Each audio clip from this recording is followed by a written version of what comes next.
Бодлого бодолтой бүгдээр үргэлжлүүлье. 48 дугаар бодлого 72 км/цаг хүртэл галт тэрэг тооронд зогсох хүртлээр 4 секунд хугацаа өнгөрнө. Улсхийн үргэлтийн коэффициентийг олоо гэсэн байна. Тэгэхээр кинематик болон динамикийг бүгдээр хослуулах нь байна. Тухайлбал энд нэг юм галт тэрэг байлаа гэж бодъё. Ийшээгээ 72 км/цаг хүртэл явж байгаа. Энд ирээд дараа нь яах вэ гэвэл энд ирээд зогсноо гэсэн үг. Тэгэхээр эдгээрийг хэдүүлээ тэмдэглэе. Энэ бол анхны хурд 72 км/цаг бол 72-ыг бүгдээрээ 18 туугаад 5-аар үржүүлэх юм бол 20 м/сек гарна. Ингээ шилжүүлчихье. Харин энэ эцсийн хурд нь тэг болно гэсэн үг.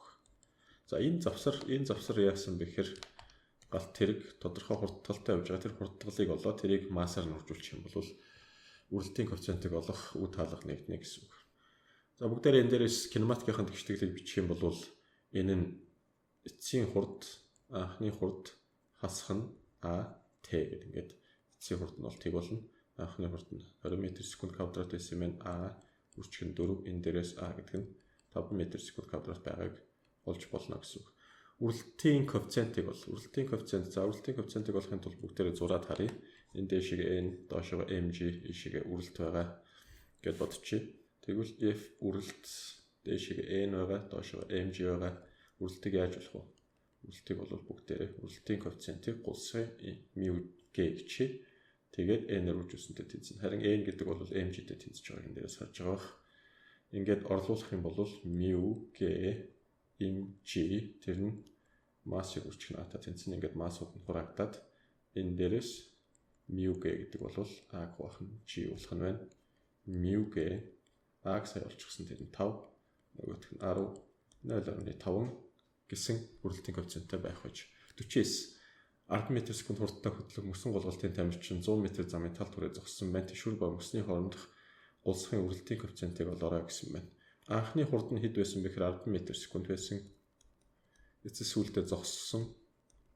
Тэгэхээр тэр маань тэг болно гэсэн үг. Тэгээд замыг өгсөн байна тэр маань тал нь гэхээр чинь 50 м гэсэн үг. Ингээд бүгдээрээ энэ гурвыг ашиглаад а болчихъя.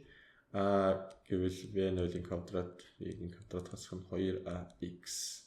Энэ тэг болно. Ингээд энэ дээрээс а-г болох юм бол v0-ийн квадрат хуваах нь 2x гэдээ болчихно гэсэн үг. Тэгэхээр анхны хурд нь бол 10 байсан. 10-ийн квадрат 2-ыг үржих нь 50. Ингээд 100 1 м/сек квадрат хурдталтай удаашрсан байна гэж үзээд энэ дээрээс гулсхын үргэлтийн коэффициентийг олъё. Түрүүний шиг μ mg тэнцүү m-ийг үржих нь а тэшүүрчний массууд ингээ хураагдчихлаа. Энэ дээрээс μ гэдэг бол а гуах нь g байх нэ. За а гэдэг бол 1, g гэдэг бол 0.1 гэсэн коэффициенттэй байж.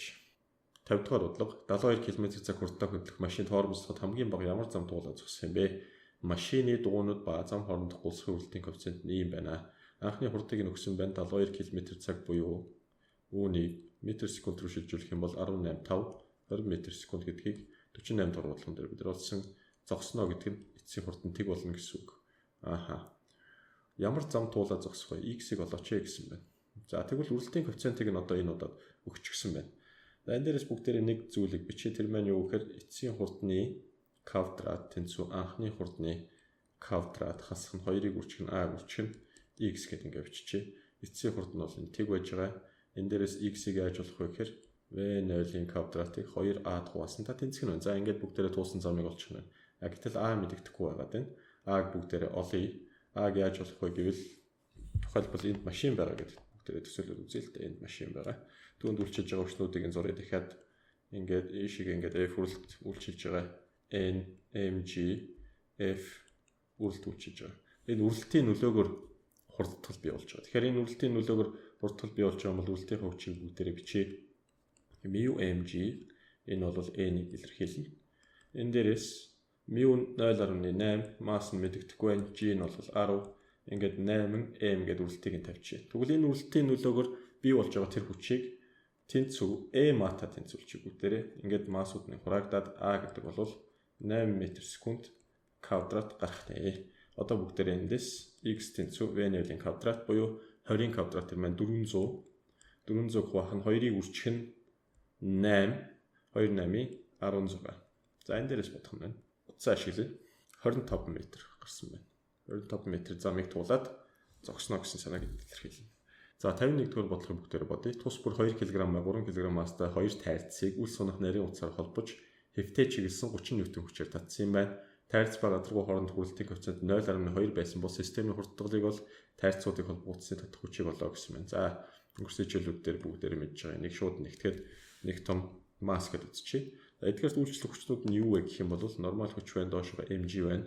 Энэ массийн нийт масс нь 5 кг байна. Үрэлт нөгөө тийшээ зурагтана, хөдөлгөөний эсрэг зурагтана гэсэн үг. Ийшээгээ ингээд ийшээ А байгаа гэдээ бүгдээрээ төсөөлчих. Ийшээ А байгаа. Энэ бол n доошоо mg. За тэрийг шууд бичиж бүгдээрээ 5-ыг үржих нар буюу 50 ньютон байх нэ. Ийшээ үрэлт. Хамгийн түрүүнд үрэлтийг яаж болох вэ?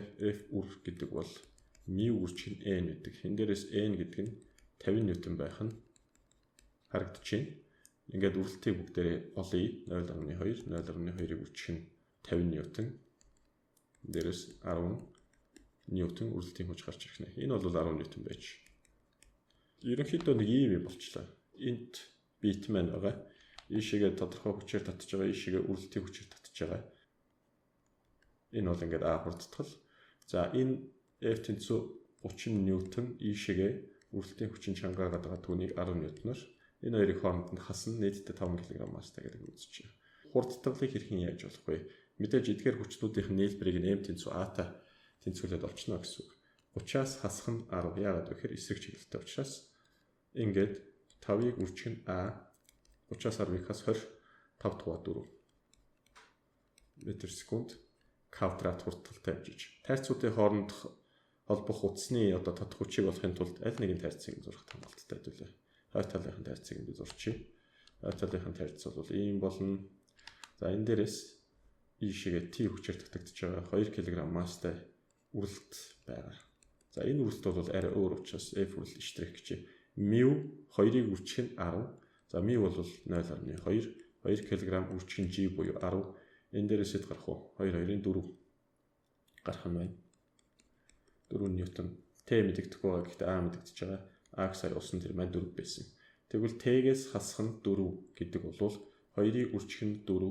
Т тэнцүү 2 8 16 4 20 ньютон хүч байх нэ. За 52 дугаар бодлого дээр зурагт үзүүлсэн системд ачаануудын масс 0.8 кг, 5 кг, 1.2 кг гадаргуу ба M2 масстай ачаа хооронд хүрэлтийн коэффициент нь 1 бол 0.1 бол системийн хурдтгалыг олоо гэсэн байна. Системийн хурдтгалыг олохын тулд системийн элементүүд бүхэнд үйлчилж байгаа хүчнүүдийг зураа дараа нь хөдөлгөөний хуулийг бичиж. Тэгэхээр энэ бол M1, энийг M2 гэчээ, энийг M3 ингээд масстай ачаанууд байгаа гэдэг үзье. За M1 дээр доошоо mg дэшигээ хүчээр татж байгаа. Мөн А хурдтгал ишигээ унаа гэдэг үзчихье бүгдээрээ. Энэ бас ишигээ нэг хүчээр татагдаж байна, ишигээ нэг бас хүчээр татагдаж байна. За дэшигээ n доошоо M2g үрэлтийн хүч байгаа. Үрэлтийн хүчийг ишин дүрслээ бүгдээрээ. M3-ын хувьд ямар хүчнүүд байх вэ гэвэл доошоо M3g дэшигээ татах хүч байна. Ямар нэгэн нормал хүч бол байхгүй.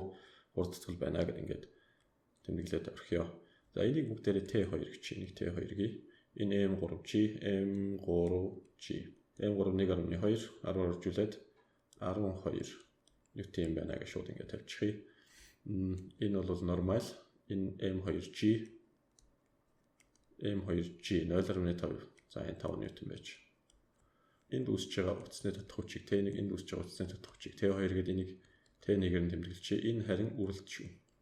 Үрэлт. Энэ T1 байна. Энэ A байна. Энэ дээр нэг дутуу зурсан юм хурдтгалыг нь хийчлээ. M1 чинь өөрөө 0.8. M1g буюу 0.8-ыг 10 оржуул 8 ньютон гэдэг. Одоо бүгдээрээ энэ дээрээсээ тус нь юу бичих вэ гэхээр хөдөлгөөний тэгштүүлүүдэд бичнэ гэсэн үг. За нэгдүгээрх нь ерөөхдөө ингэж хийдүүлээ. Энэ биеэс ахуулаад цагийн зүүнийн эсрэг авчи.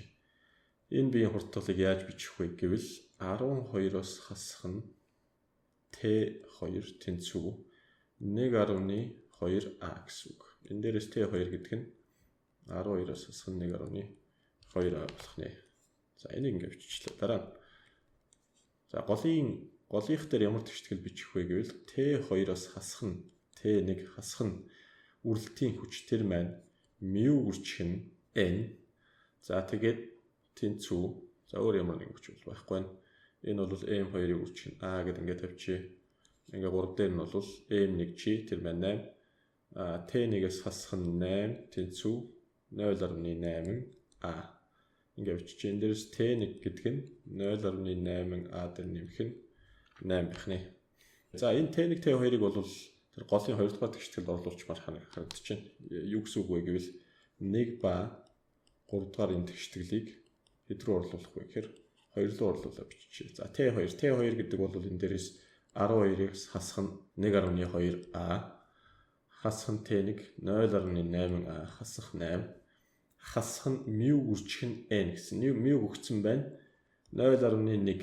За n энэ дээр бол m2g-тэй тэнцэн. Тэр маань 5 ньютон учраас шууд ингээд 5 гэдээ оруулчих юм бүгдээрээ. Ингээд энэ тэнцүү m2-ыг үржих нь a, m2-ийн масс 0.5-ыг үржих нь a байх нь.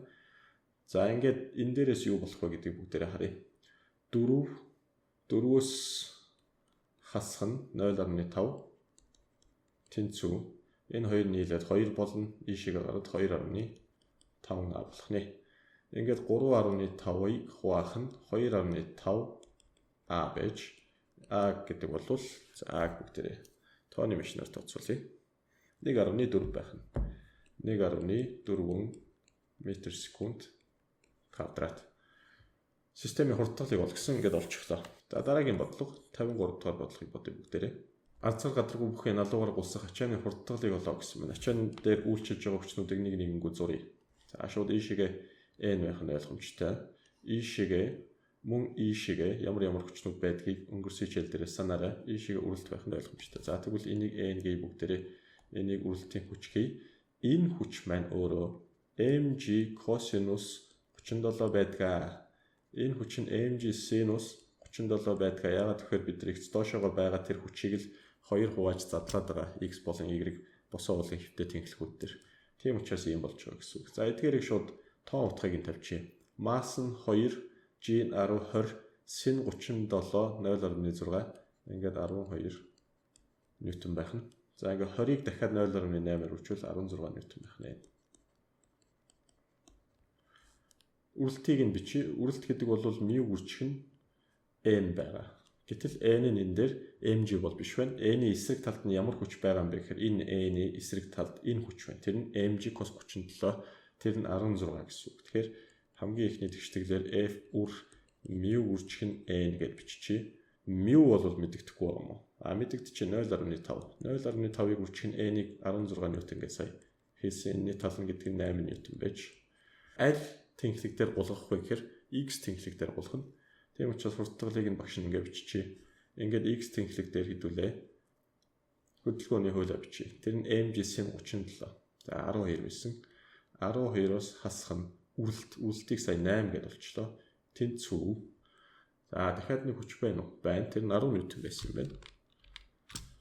Нэмэх нь 10 ньютон тэнцүү. За 2-ыг үржих нь a болно гэсэн үг. Энэ дээрээс хасагдаад 4 14 a гэдэг бол 7 м/сек квадрат байх нэ. За бүгдээрээ 54 дугаар бодлогыг бодъё. Хоёр ачааг үл хөдлөх хэрэгжтэйгээр дагуулсан тогсон үс сунах нарийн утсаар холбосон юм байна. Налуу хавтгай ба 2 кг масста ачаа хооронд хүрэлтийн коэффициент 0.5 бол ачаануудын хурдтгал ба утасны татах хүчийг олооч гэсэн байна. Ачаа тус бүрт үйлчилж байгаа хүчнүүдийг зуръя бүгдээрээ. Ийшээгээ нэг хүч үйлчлэн, ийшээгээ нэг хүч үйлчлэн. За тэгээд энэ дээр уцаа татж байгаа учраас ийшээгээ T гэдэг хүч үйлчлэнэ гэсэн үг. Энэ ямар хүч вэ гэхээр n хүч үрэлт бас байгаа юм байна. Тэгэхээр үрэлт за ингээд зурчул харагдах бах. Энэ бол үрэлтийн хүч. За энэ юу вэ гэвэл энэ mg sin 37 гэдэг хүч. Энэ болохоор mg cos 37 гэдэг хүч. T байна. Ийшээгээ хурдтгалтай болж байгаа гэдэг хурдтгалыг нь харуулчих. Энэ дээр бас T байна. Харин x доошоо юу байх вэ гэвэл m2g байна. За энийг шууд тооцоолчих. m2 нь 3 юм байна. 30 ньютон. Энэ mg sinus 37 cos 37-нуудыг тооцоолъё. Энэний масс нь 2 20 sin 37 чинь 0.6 12 ньютон юм байна. Нөгөөх нь бас 16 ньютон юм байна гэдэг. Уртныхаас будаа гэдэг бүгдээрээ f үрэлтийг яаж болох вэ? Үрэлтийг бол μ үржих нь n гэж болно. Энэ удаад n нь өөрийнхөө эсрэг талд байгаа хүчтэй тэнцэнэ гэсэн үг. Энтэй тэнцүү гэсэн үг. Тэр нь бол 16 ньютон. Тэгэхээр n бол 16 ньютон юм байна гэдэг ингэ болчихж байгаа. Тэгэхээр Үрэлтийн хүчийг хэдүүлээ яаж болох вэ? Үрэлтийн хүчийг 0.5-ыг үржих нь 16. Энэ дээрээс 8 ньютон гэдээ олчиж болж байна. Одоо x-ийн хэлхийн дагуу хөдөлгөөний тэгштгэл бичиж T их хүч хасах нь түн чирэгдэж байгаа нь 12 ньютон, хасах нь үрэлтийн хүч 8 ньютон. Тэнцүү 2-ыг үржих нь A болно. Ингээд энэ дээр T мэдэгдэхгүй A мэдэгдэхгүй. Тэгвэл T гэдгийг бол дараагийнх нь бит дээрээс 3 кг масстай бит дээрээс бүгдээр олъё. Тэрэн дээр хөдөлгөөний хуйлуудаа бичих юм бол 30 ньютон хасах нь T гэдэг нь 3A болно. T-нүүдийг нь илэрхийлж болж байна. T гэдэг бол 30-аас хасах нь 3A болчихно. Энд оруулчих бүгдээрээ тэр түүнийг 30-аас хасах нь 3A. 12-оос хасах 12 хасах 8 хасах 20 болно. Хасах 20 2A. 30-аас 20-ыг хас 10 нийлээд 5A болно. Энэ дээрээс A гэдэг маань өөрөө 2 м/сек квадрат хурдтай байх нь татах хүчийг олъё. Энэ дээр оруулчих. 30-аас хасах нь 3 2-ын 6 24 ньютон байжээ. 55 дахь бодлого 2 кг масстай ачаа налуугаар тогтмол хурдтай гулсах бол ачаа ба налуу хоорондох гулсахын үрэлтийн коэффициентийг олооч гэсэн байна. Тогтмол хурдтай байна гэдэг чинь А нь тэг гэсэн үг. Яагаад вэ гэхээр хурд нь тогтмол учраас. Окей, за тэгвэл ямар хүч үйлчлэх вэ? Тэдгээрийг бүгдээрээ зуръя. И шигээ 1 хүч, И шигээ 1 хүч, И шигээ 1 хүч, бас И шигээ 1 хүч үйлчлэнэ. Энэ бол m байна. Энэ mg cos 37 байна. Энэ бол mg sin 37 байна. Энэ бол үрэлт байна. Хамгийн түрүүнд n-ийг шууд тэнцвэрч n тэнцүү mg cos 37 нэг шууд олъё хэдүүлээ. Масс нь 2 кг байсан. 20-ыг үржих нь cos 37 чинь 0.8. Ингээд 16 ньютон. Нөгөөх нь 12 ньютон байх нь. Энэ 12 ньютон гэсэн үг. За эдгээр ингээд тэмдэглэжлээ. N-ийг олох шалтгаан нь юу гэхээр үрэлтийн хүчийг олох гэдэг. Үрэлтийн хүч маань өөрөө μ үржих нь n гэж олдно. Μ-г өгсөн өгөөгүй байгаа юм байна. Μ бүгдээр олох юм байна. Μ үржих нь 16 гэдэг ингээд хайчээ.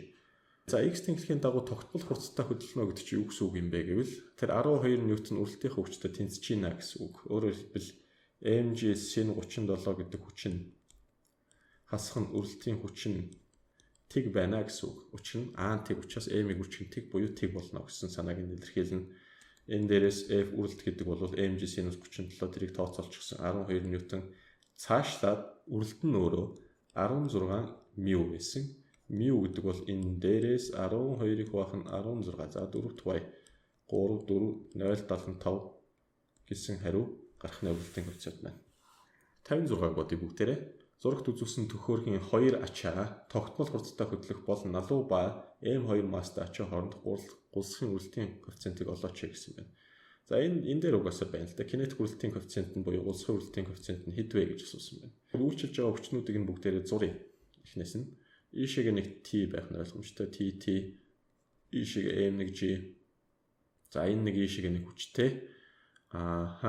Дахиад нэг хүч гарч ирнэ. За тэдгээрийг тусдан багш зурна. Битээ санаа зов. Энэ бол N байна. Энэ дахиад нэг юм хүч байна.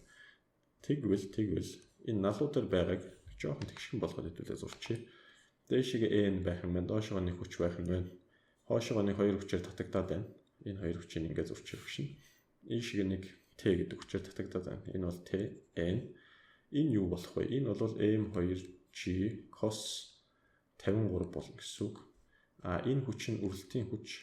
Энэ хүч нь болохоор M2G sin 53 гэдэг хүч.